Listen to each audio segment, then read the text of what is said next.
Hola, ¿qué tal? Sean todas y todos ustedes bienvenidos a esta nueva edición de la iniciativa Divulgadoras Mexicanas. Esta iniciativa impulsada por el Consejo de Ciencia, Tecnología e Innovación del Estado de Hidalgo. Estamos muy contentos de recibirlos a todas y todos. El día de hoy nos acompaña la maestra Oriana Trejo, quien estará con nosotros en la charla del día de hoy. Bienvenida, maestra, ¿cómo está? Muy bien, Jaime, siempre un gusto participar con Signova. Al contrario, le agradecemos mucho que esté con nosotros. Va a ser de verdad una charla muy enriquecedora, muy gratificante y es un honor que esté aquí.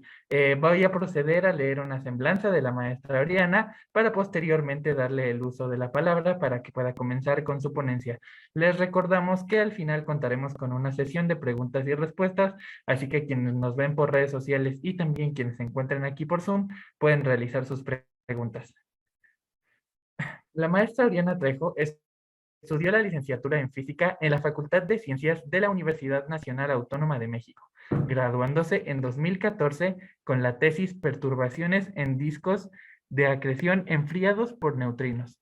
Posteriormente, estudió la maestría en astrofísica en el Instituto de Astronomía de la UNAM y recientemente culminó su segunda maestría en comunicación de la ciencia en la Universidad de Sheffield, Inglaterra. Laboralmente se ha desempeñado como docente de física y astronomía en distintos niveles educativos. Ha sido responsable de la vinculación institucional en la Asociación de Scouts de México, AC, y de los proyectos Agenda Ciudadana y Ciencia por mi Ciudad del Foro Consultivo Científico y Tecnológico AC. De 2009 a 2020, perteneció a Nibiru, Sociedad Astronómica de la Facultad de Ciencias de la UNAM, y de 2015 a 2020 fungió como presidenta de esta. Igualmente forma parte de las agrupaciones Astrofísicos en Acción, Mujeres hacia el Espacio y Mujeres Líderes en STEAM, donde participa como mentora de niñas y jóvenes interesadas en formarse en carreras científicas. Como divulgadora, ha coordinado e impartido cursos astronómicos, talleres y conferencias orientadas a fomentar la ciencia entre el público en general. Ha elaborado talleres de divulgación, los cuales han sido exhibidos en congresos nacionales e internacionales, y es fundadora del proyecto Oriastro, cuyo objetivo es acercar y facilitar el conocimiento astronómico a los diversos sectores de nuestra sociedad mediante actividades de divulgación, tales como videos, podcasts, artículos y talleres. Bienvenida, maestra Ariana, adelante. Muchas gracias, Jaime, por la presentación. Ya prometo hacerla más cortita, pero muchísimas gracias. Y pues bueno, si les parece bien, empezamos con esta charla que tenemos preparada el día de hoy, que se llama ¿Qué hacemos las astrónomas? Y bueno, como siempre, agradezco muchísimo a Citnova y a todas las niñas y jóvenes que siempre impulsan con estos programas. Y hoy Citnova me encargó algo muy particular. Me encargó que les platique un poco del área que yo desempeño, que es tanto la comunicación de la ciencia como la astrofísica, pero también que les cuente un poco de mi trayectoria y de cómo es que he llegado el día de hoy aquí.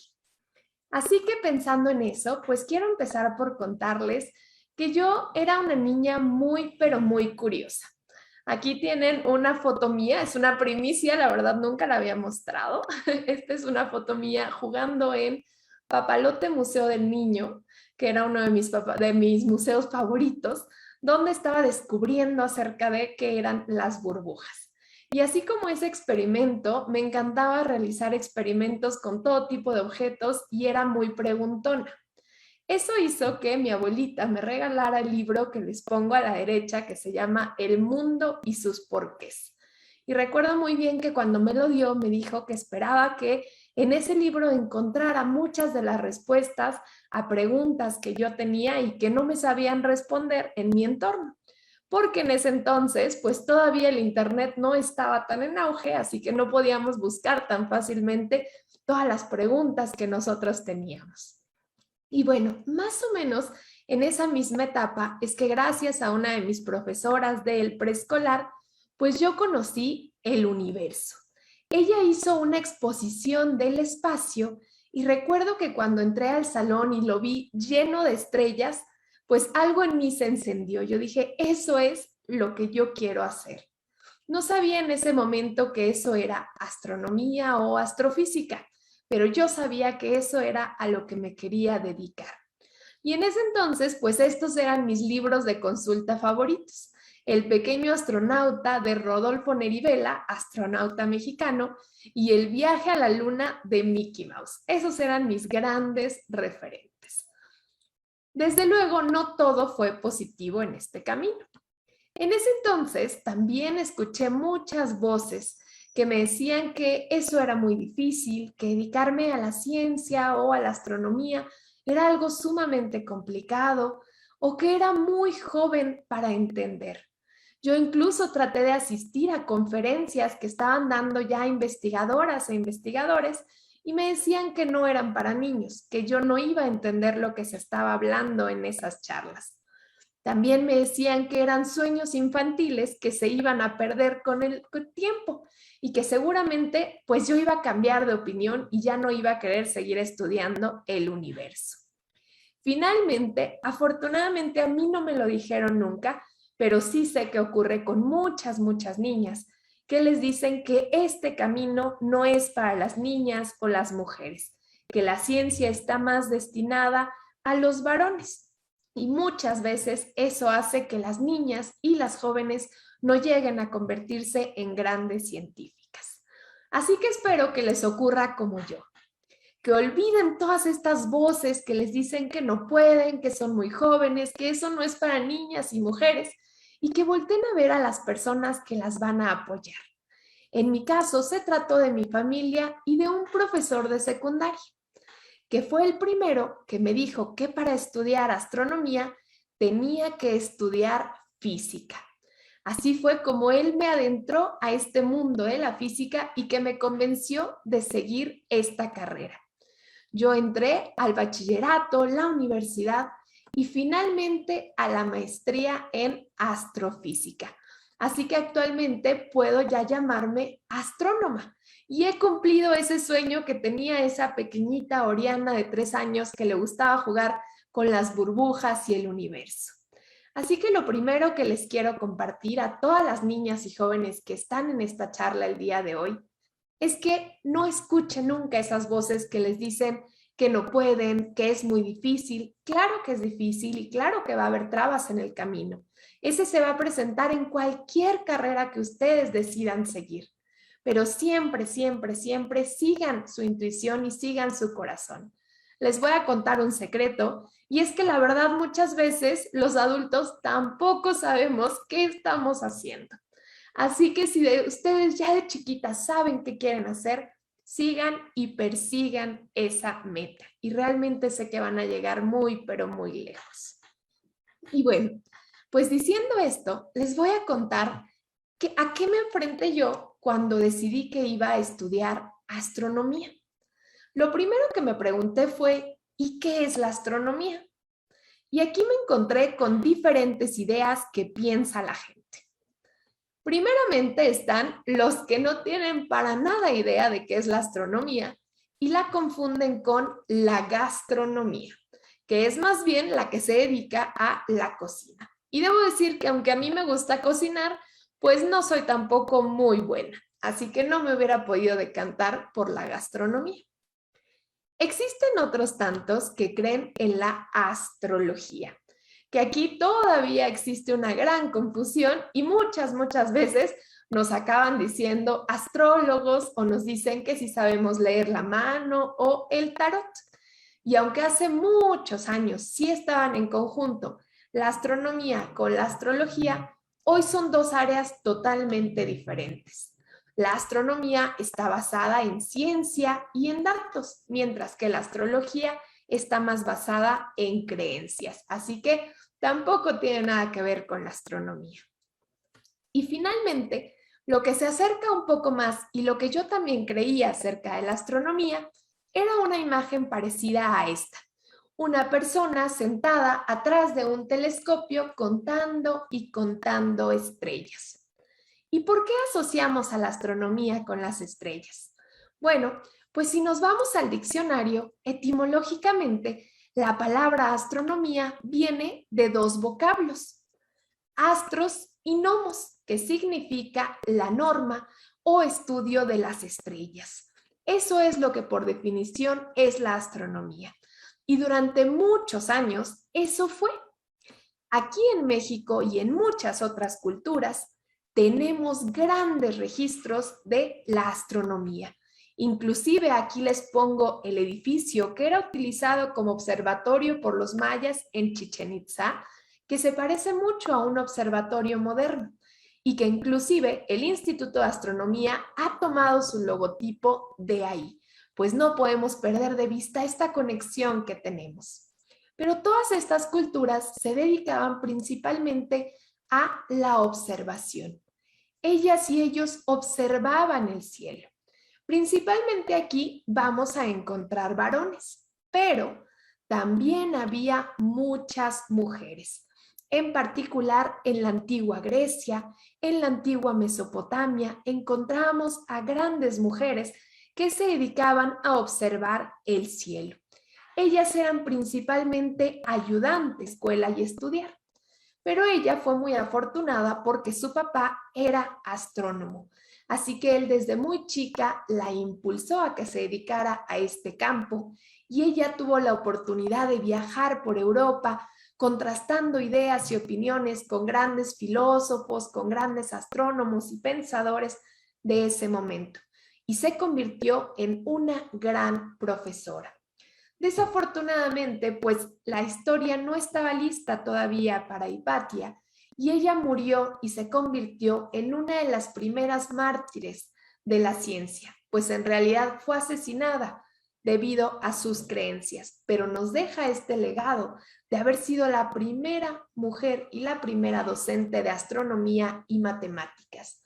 Y es que ella logró muchísimo para su tiempo, porque en ese momento todavía no se conocía el telescopio, este famosísimo instrumento que fue desarrollado por Galileo Galilei y que cambiaría para siempre nuestra forma de ver y entender el universo. A partir de Galileo es que inicia lo que se conoce como la astronomía moderna y es cuando empezamos a hablar más de astrofísica, puesto que ahora la astrofísica ya no solo se puede explicar diciendo la norma de las estrellas, sino que nos implica hablar de muchos otros conceptos como son constelaciones, año luz, galaxias, gravedad, agujeros negros, planetas, meteoritos y muchos conceptos que ya forman lo que es la astrofísica actual. Esto ha hecho que tengamos que dividirla en sectores. Y hoy les voy a contar los 6 que manejamos aquí en México. Estos que les pongo en pantalla es la forma en la que está dividida la astronomía en el instituto de aquí de México. Y la primera área se llama estrellas y medio interestelar. Esta área, pues naturalmente, como lo dice, estudia las estrellas, que particularmente son uno de mis objetos favoritos. Yo siempre me he dedicado a estudiarlas, creo porque desde pequeña, como les conté, fue lo primero que vi cuando entré a ese cuarto oscuro y siempre se quedaron conmigo las estrellas. Además, gracias a ellas podemos entender cómo, por ejemplo, hay vida en otros planetas o si puede o no haber vida, cómo se forman objetos como los agujeros negros que son tan enigmáticos. Todo inicia con estas estrellas, pero las estrellas se forman en el medio interestelar, que es la otra rama que se estudia aquí. ¿Y qué es el medio interestelar? Bueno, pensemos un poco aquí en la Tierra en lo que sería el medio ambiente. El medio ambiente son las condiciones que forman el entorno en el que vivimos. En este caso podríamos decir que hay un medio bastante árido o que hay un medio bastante lluvioso o bastante caluroso. Este es nuestro medio ambiente. En el universo existe lo mismo, pero le llamamos el medio interestelar y está formado principalmente por 2 elementos, el hidrógeno y el helio. Si recuerdan por ahí sus clases de química o ven una tabla periódica, notarán que estos son los 2 primeros elementos. Son los elementos más sencillos de formar. y por ello son los más abundantes del universo. Pero son los más importantes también, porque van a fungir como los ladrillos que dan lugar a todo lo demás que conocemos. Gracias a este medio interestelar y a estos elementos es que podemos tener lugares tan hermosos como estos. Estas son nebulosas o nubes moleculares, que son regiones en donde nacen las estrellas. Por ahí podemos ver todos esos puntos brillantes, cada uno de ellos representa a una estrella.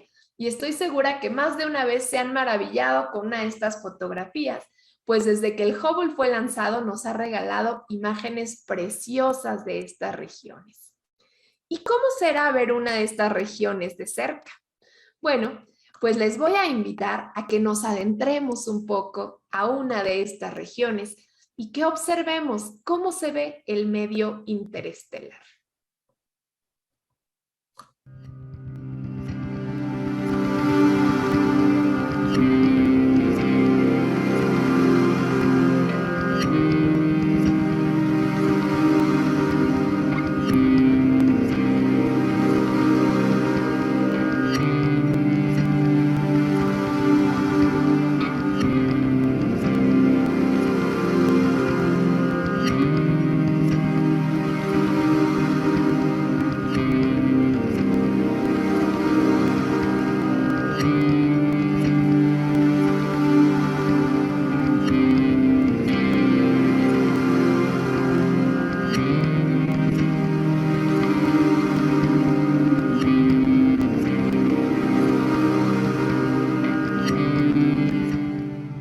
Y bueno, pues este video nos ha dado una pequeña probadita de lo que podemos encontrar en el medio interestelar.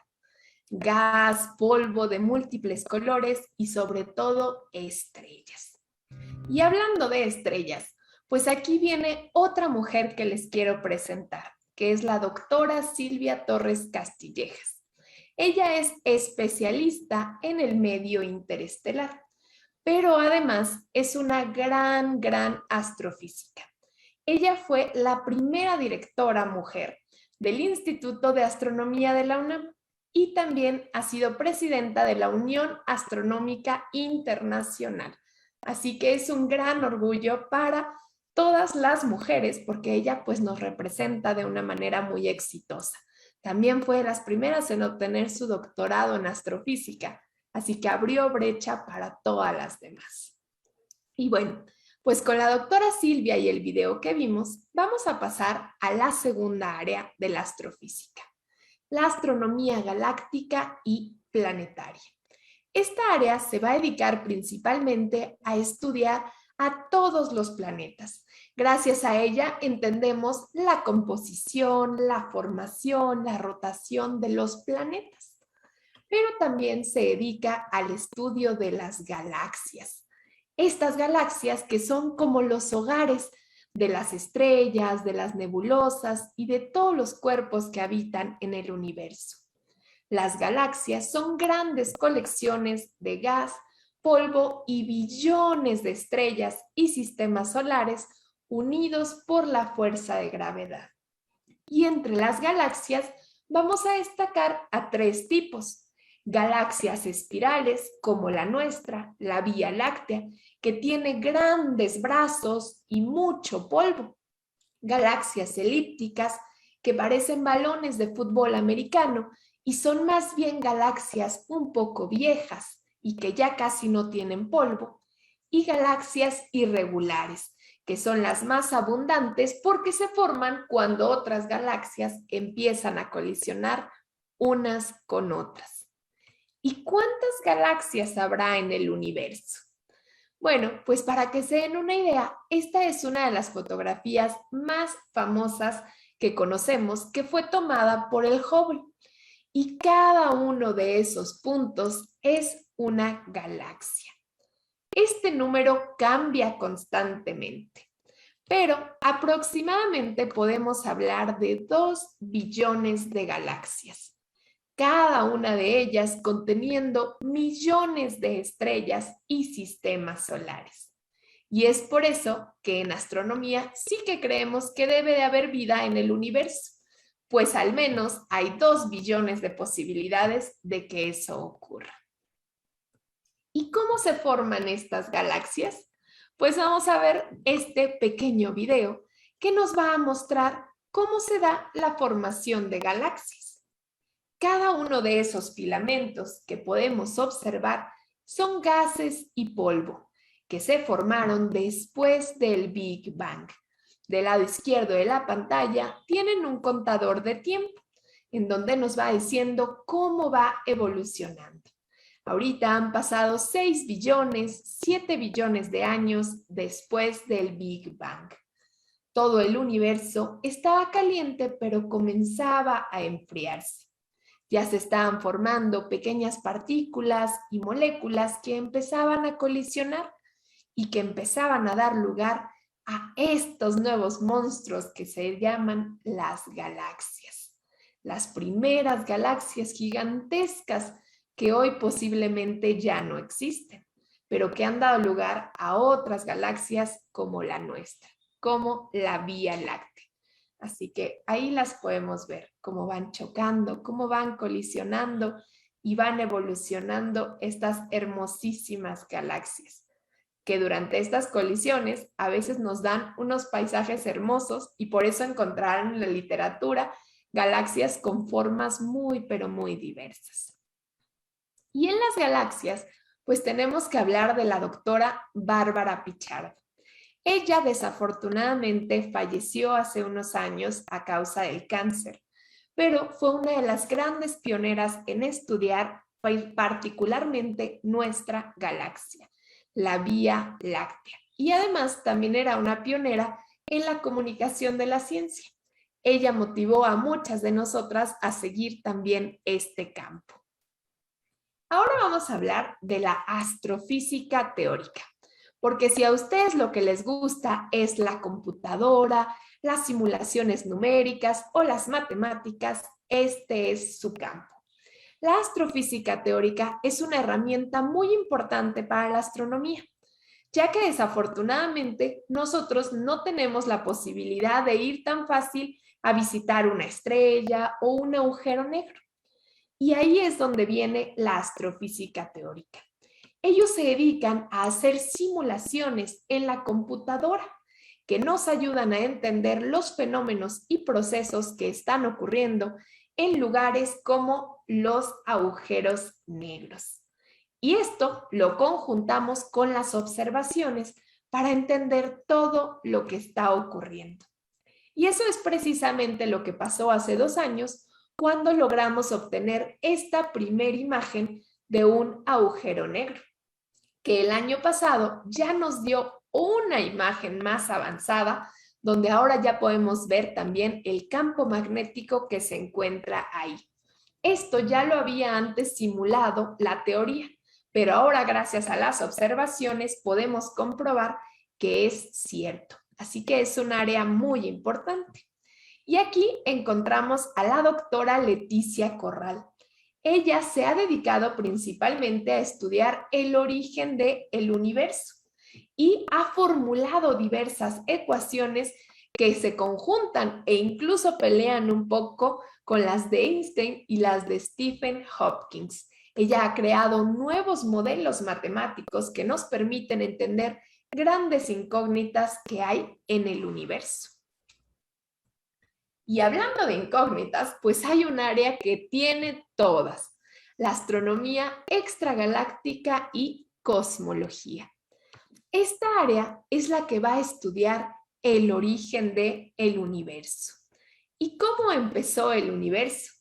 Pues el universo, de acuerdo a lo que creemos hasta ahora, empezó con una gran explosión.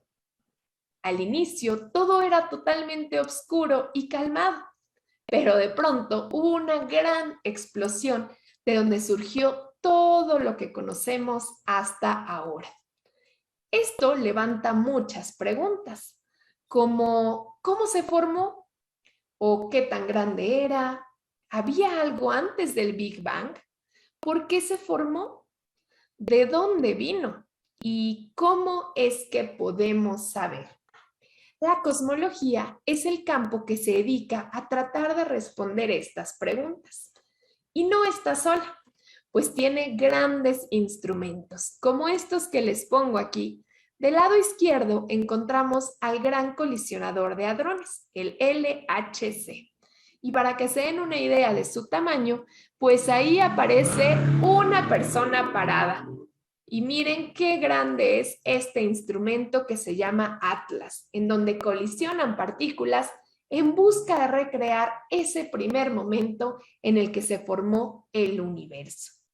También tenemos otros instrumentos como este que les pongo acá, que se encargan de estudiar precisamente la radiación cósmica de fondo y los orígenes de nuestro universo. Gracias a ellos ya tenemos unos mapas más detallados de cómo ha ido cambiando nuestro universo y tratamos de entender sus orígenes. Pero el origen no es lo único que estudia la cosmología y la extragaláctica. También se dedican a estudiar estos enigmas como ¿qué es la energía oscura o qué es la materia oscura? Y gracias a este campo, hoy sabemos que nada más conocemos un 5% de todo nuestro universo. Ahí es donde se congrega todo lo que conocemos y todo lo que observamos. Pero aún nos falta por conocer un 95% más. Así que ahí hay mucho trabajo todavía por delante. Y una de las grandes pioneras de esta área es la doctora Ruth Gall. Ella ya falleció, pero fue una de las primeras mujeres en estudiar física en nuestro país. Y ella se dedicaba a estudiar la radiación cósmica, los rayos cósmicos, llegando a ganarse el sobrenombre de Madame Cosmic Rays. Y gracias a ella es que hoy este campo es también una realidad en nuestro país. Vamos ahora con la instrumentación, pues no podríamos hablar de astrofísica sin hablar de instrumentación. Pues la instrumentación lo es todo para nosotras. Como lo vimos en un inicio, Hipatia logró grandes cosas, pero no tenía un telescopio. A partir de su invención cambió todo lo que conocemos. Ahora imaginen si ella hubiera contado con uno de estos instrumentos. Actualmente tenemos en México algunos de los instrumentos más avanzados a nivel Latinoamérica. Por ejemplo, tenemos el Gran Telescopio Milimétrico que se encuentra en Puebla, que es un radiotelescopio que nos permite detectar ondas en la región del infrarrojo y el milimétrico. Tenemos también el Observatorio Astronómico de Tonantzintla, que está en Puebla, y el Observatorio Astronómico Nacional, que se encuentra en San Pedro Mártir, además de otros que hay también en los estados de Chihuahua y Guadalajara. Pero además de ellos, pues existen diversos proyectos internacionales que han ido creciendo, desde el lanzamiento del Sputnik hasta las diversas ondas que han llegado cada vez más lejos. Y por supuesto ahora, pues también los viajes espaciales, que hace apenas unas semanas vimos cómo se llevaron a cabo los primeros viajes espaciales ya de manera comercial.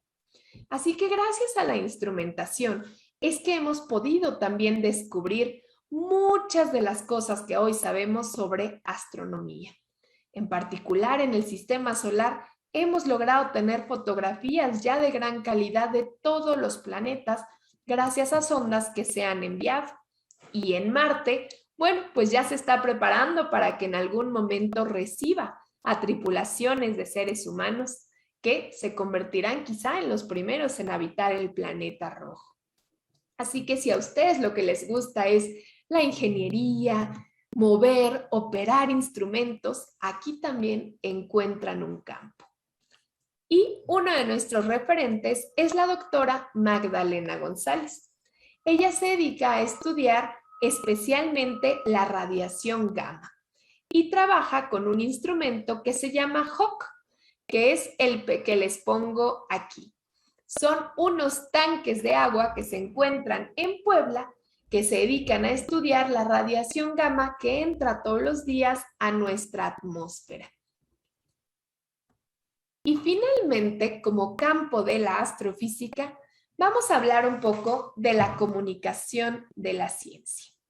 Este es un campo relativamente nuevo y es al que yo me dedico. ¿Y qué es la comunicación de la ciencia? Bueno, pues la comunicación de la ciencia es precisamente traducir esos conceptos científicos que pueden sonar muy complicados y hacerlos más accesibles. Pero también es crear un puente entre la sociedad y la academia, para que dejemos de ver a las científicas o los científicos como algo ajeno y que se vuelvan más bien parte de nuestra sociedad. Esto se puede dar en diferentes formas, como en talleres, a través de redes sociales, a través de medios escritos como el periódico o revistas, a través de una entrevista, una conferencia, un podcast. Hay muchas formas en las que la ciencia puede llegar a nosotras. Cada una de ellas tiene sus propias reglas y por eso es que la comunicación científica es tan importante, pues no será lo mismo hablar en una conferencia que escribir un artículo. Además, también es sumamente importante porque nos ayuda a combatir las fake news. ¿Cuántas de ustedes no han escuchado que viene un meteorito gigante que va a destruir a la Tierra? O que los eclipses le hacen daño a las embarazadas, o inclusive que la Tierra es plana. Esta y muchas otras cosas se dicen en nuestro entorno y es labor de la ciencia y de la comunicación científica combatirlas y destruirlas para siempre, para que no creamos en esto y más bien creamos en el gran poder que tiene la ciencia. Como les decía, este es el campo que a mí más me gustó y que más me apasionó. Y por ello, después de haber estudiado mi maestría en astrofísica, hice una segunda maestría en comunicación de la ciencia. Pues si hay algo que me gusta, es precisamente recibir sus preguntas y su retroalimentación. Y es más, me gusta mucho no saber la respuesta, porque eso hace que continuamente tenga que seguir aprendiendo. Además, la comunicación de la ciencia me ha hecho conectarme con muchísimas personas alrededor del mundo que también están haciendo labor, no solo en la astronomía, sino en diversos campos del conocimiento que son tan importantes como ahora la emergencia climática. Así que es un área que realmente me apasiona. Y uno de nuestros ejemplos que estoy segura que ustedes conocen es la doctora Julieta Fierro, que fue la pionera en este campo y que hoy en día nos sigue enseñando todavía cómo se debe hacer una buena comunicación científica. Finalmente, vamos a hablar de la astronomía del futuro. ¿Qué es esto de la astronomía del futuro? Bueno, pues son todas estas preguntas que aún quedan por ser respondidas. Por ejemplo, ¿qué es la materia y la energía oscura? Aunque ahora la estamos estudiando, todavía no tenemos una respuesta contundente. Lo mismo nos ocurre con ¿habrá vida en el universo? Actualmente ya se estudian diversos exoplanetas en búsqueda de signos de vida, pero aún no lo encontramos. Los viajes en el tiempo. ¿Será posible que viajemos alguna vez en el tiempo? ¿Que viajemos más rápido que la velocidad de la luz? Actualmente es imposible, pero seguimos en la búsqueda. Y por supuesto, el estudio de Marte, la colonización de Marte y los viajes espaciales. Todas esas son preguntas y retos que nos plantea la ciencia en la actualidad y que van a ser resueltos. Y van a ser resueltos por ustedes, por niñas y jóvenes como ustedes, que estoy segura van a convertirse en grandes científicas, ingenieras, tecnólogas y van a lograr dar respuesta a esas incógnitas. Y es que este es el mejor momento para dedicarse a la ciencia, pues los avances son cada vez más rápidos y vamos a pasos agigantados. Les toca a ustedes echarse un clavado a ese mar e ir nadando, subirse a esa ola para no perderse todo lo que va a ocurrir. Y aquí les dejo solo una pequeña probadita de qué es lo que viene en la astrofísica del futuro. Aquí tenemos al instrumento DESI, cuyo objetivo es medir la historia de expansión del universo con una exquisita precisión. Este objeto va a medir la velocidad de rotación de aproximadamente 40 millones de galaxias. Ya está en operación y esperamos que nos ayude a entender mucho más la energía y la materia oscura y también el origen del universo. Tenemos también a TRAPPIST. TRAPPIST significa el telescopio pequeño para planetas y planetesimales en tránsito. El objetivo de este instrumento es detectar y caracterizar planetas ubicados fuera de nuestro sistema solar, mejor conocidos como los exoplanetas, y también estudiar cometas y otros cuerpos pequeños en nuestro sistema solar. TRAPPIST ya ha logrado detectar más de 500 exoplanetas, de los cuales hay al menos unos 40 o 50 que se considera que tienen características similares a las del planeta Tierra. Esto quiere decir que tienen agua, que posiblemente tienen una atmósfera y que se encuentran a una distancia de su estrella que permitiría que se pueda dar la formación de vida. Aún no sabemos si sí haya o no, pero ya empezamos a tener muy buenos candidatos y les va a tocar a ustedes irlos descifrando. También tenemos a la Voyager 2. Este instrumento que fue lanzado hace ya más de 40 años y que ya llegó a los confines de nuestro sistema solar. Este Voyager ya se ha convertido en el objeto más lejano en viajar. Así todavía, y todavía nos sigue mandando, indicaciones. Y finalmente, no, todavía no, perdón, me falta una. Aquí tenemos el Event Horizon Telescope. Este fue el más importante de todos porque fue el que nos permitió tomar la primera fotografía de un agujero negro y donde orgullosamente participó México. Como les decía, esta fue también la comprobación de que la teoría estaba haciendo lo correcto, porque la reconstrucción pues fue adecuada.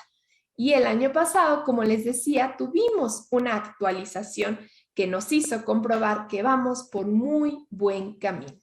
Pero todavía nos falta algo, tener la primera imagen del agujero negro de nuestra galaxia.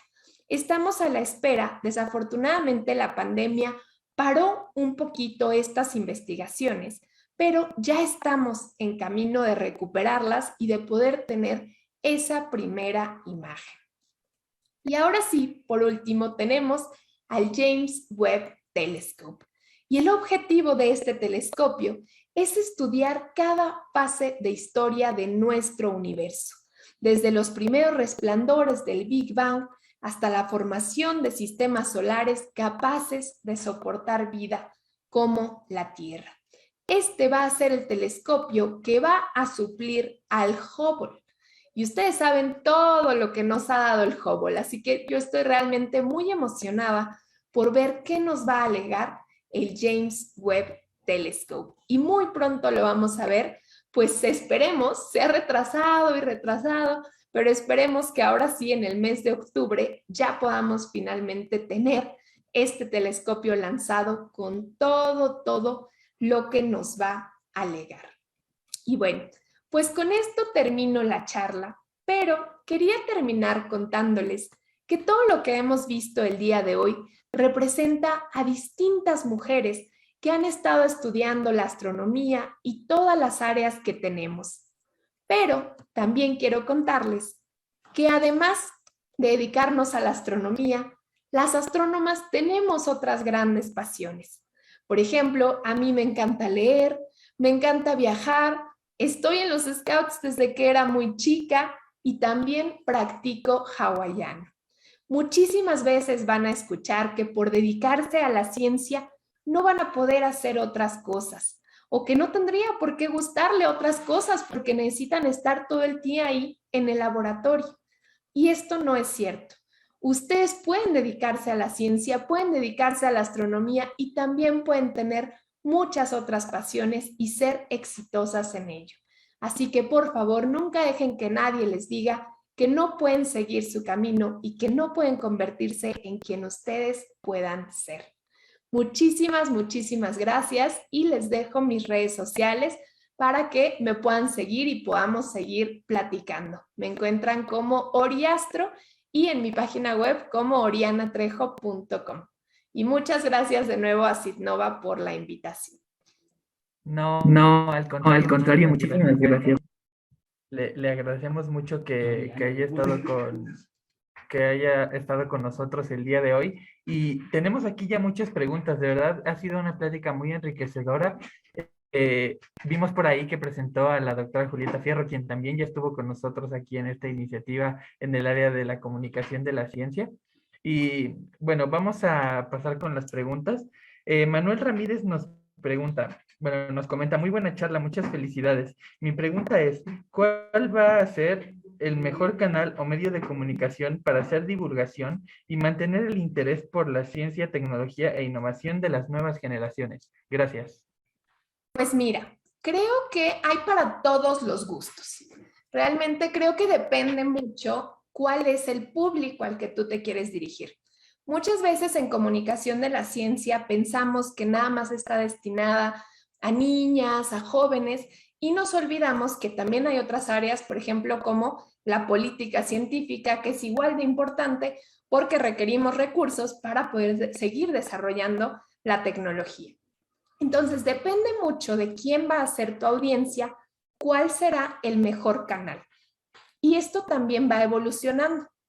Hace algunos años, por ejemplo, Facebook era lo mejor, era la mejor herramienta, pero actualmente los jóvenes ya casi no usan Facebook y están más bien en TikTok. Entonces tenemos que ir más bien a TikTok para estar haciendo ahí pues comunicación de la ciencia. Entonces tenemos que estar actualizados todo el tiempo y estar pendientes de qué es lo que está saliendo ahora para tratar de entrar. Pero siempre, siempre creo que también depende de la audiencia y de escuchar lo que el público quiere. A veces también tratamos de forzar las cosas y por eso es que no funciona. Pero pregúntenle a sus jóvenes, si son docentes, pregúntenles cómo les gustaría más. ¿Qué tal si hacemos un meme científico? Y ya tenemos hasta concursos internacionales de memes de ciencia que han sido muy exitosos. Entonces, la idea también es abrirnos, escuchar cómo quieren que les llegue la ciencia y probar en conjunto. Perfecto, muchísimas gracias, de verdad. Aquí tenemos otra de las preguntas. Dice, gracias por esta fascinante exposición. Nos comentan, ¿en qué área de la astronomía, además de la comunicación de la ciencia, se enfoca actualmente? Bueno, yo en estrellas y en agujeros negros. Como les decía, las estrellas siempre, siempre me gustaron porque además las puedes ir estudiando durante sus distintas etapas. Una estrella como nuestro Sol ahorita va apenas a la mitad de su vida, lleva 4.500 millones de años y le faltan otros 4.500 millones de años más. Entonces la podemos ir estudiando donde todo ese periodo. Y además a mí me encanta esta área porque me permite ir a los observatorios. Yo soy astrónoma observacional, entonces tengo la oportunidad de ir a lugares como San Pedro Mártir, a estar observando y tomando datos, y eso es lo que más me apasiona, porque como también les gustaba, a mí me encanta acampar y salir a la naturaleza, y los observatorios siempre están en lugares bastante remotos y generalmente con paisajes muy hermosos, así que te permite conjuntar esto. Así que astrofísica estelar es a la que yo me dedico. Pues muchas gracias. También una pregunta un poco personal. Bueno, aquí en el CITNOVA tenemos la iniciativa de las niñas en la ciencia y la tecnología, que es una manera en la que las niñas se pueden acercar a todo este conocimiento, pues de la astrofísica y maravillarse con este mundo, como pues usted nos platicó también que usted en sus inicios se vio maravillada por todo esto, por lo que veía, digamos, de cultura general dentro de la ciencia y la astrofísica. Entonces, una pregunta personal sería, ¿qué contenidos o qué canales de comunicación ha encontrado usted recientes que le pueden llamar la atención a las niñas que nos pueden estar viendo y que puedan interesarse por la astronomía y este mundo del cosmos? Bueno, en YouTube se han generado varios canales. Uno de mis amigos o de mis grandes queridos amigos tiene un canal que se llama Astrofísicos en Acción, donde suben muchísimo contenido acerca de preguntas de astronomía, precisamente para incentivar a niñas y jóvenes. También en Netflix han salido muy buenos documentales. Hay uno que se llama Mundos Extraterrestres, que a mí me encantó, porque te presenta cómo se ven ahora distintos planetas y cómo tendría que evolucionar la vida para ellos. También la NASA y la Agencia Espacial Europea tienen muy buenas secciones infantiles, que de hecho también tienen enfoques para docentes. Aquí creo que siempre nos toca tanto a consejos estatales como a padres de familia, como a la comunidad científica y comunicadora de ciencia, llevarles y acercarles todas estas herramientas. A veces es difícil porque decimos, sobre todo ahora en pandemia que decimos, ¿y ahora cómo le hago? No podemos salir, pero siempre podemos llevar a cabo experimentos en nuestra propia casa que les acerquen. Creo que así como yo era una niña muy preguntona, en general casi todas las niñas y niños son muy preguntones. Se nos va quitando con los años porque o nos hacen burla o nos dicen, no, eso no está bien, o ay, ya deja de estar preguntando. Entonces, si en lugar de hacer eso les acercamos este tipo de canales o este tipo de experimentos, creo que vamos a incentivar su curiosidad.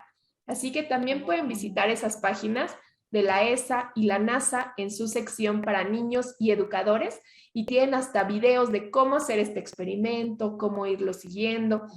Eso es algo que les recomiendo muchísimo hacer. Y en YouTube Kids, ahí también hay muy buen contenido enfocado a niñas y niños de muy buenas divulgadoras y divulgadores. Y bueno, en Oriastro también tengo videos, así que ahí los invito a que visiten también el canal para niñas y niños. Perfecto, pues muchísimas gracias, maestra. De verdad le agradecemos mucho esta charla, le agradecemos toda la información que nos ha brindado. De verdad ha sido maravilloso conocer pues la astrofísica desde qué se hace desde adentro, ¿no? Qué evalúa, qué hace cada área y ha sido muy enriquecedor para todos nosotros. Le agradecemos mucho su presencia y les agradecemos a todos nuestros asistentes que estuvieron el día de hoy con nosotros. Les recordamos que nos vemos el próximo martes para una nueva edición. Estará con nosotros la doctora María Guadalupe Navarro Rogero, directora general de CIATQ, con la conferencia Cómo compaginar la familia, el desarrollo de proyectos y la investigación en el área de cerámica. Bueno, ¿algo más que quiera agregar, maestra Oriana? No, pues no me voy a perder la charla, se escucha muy, muy padre. Ese es otro tabú que siempre dicen, que no van a poder hacer familia y dedicarse a la ciencia, así que no se la pierdan, seguro que va a hablar muy interesante la doctora. Muchísimas gracias. Y bueno, esto ha sido todo por el día de hoy. De nuevo agradecerle por estar aquí con nosotros. Nos vemos la próxima semana en otra edición de Divulgadoras Mexicanas. Muy buenas tardes. Hasta luego, gracias.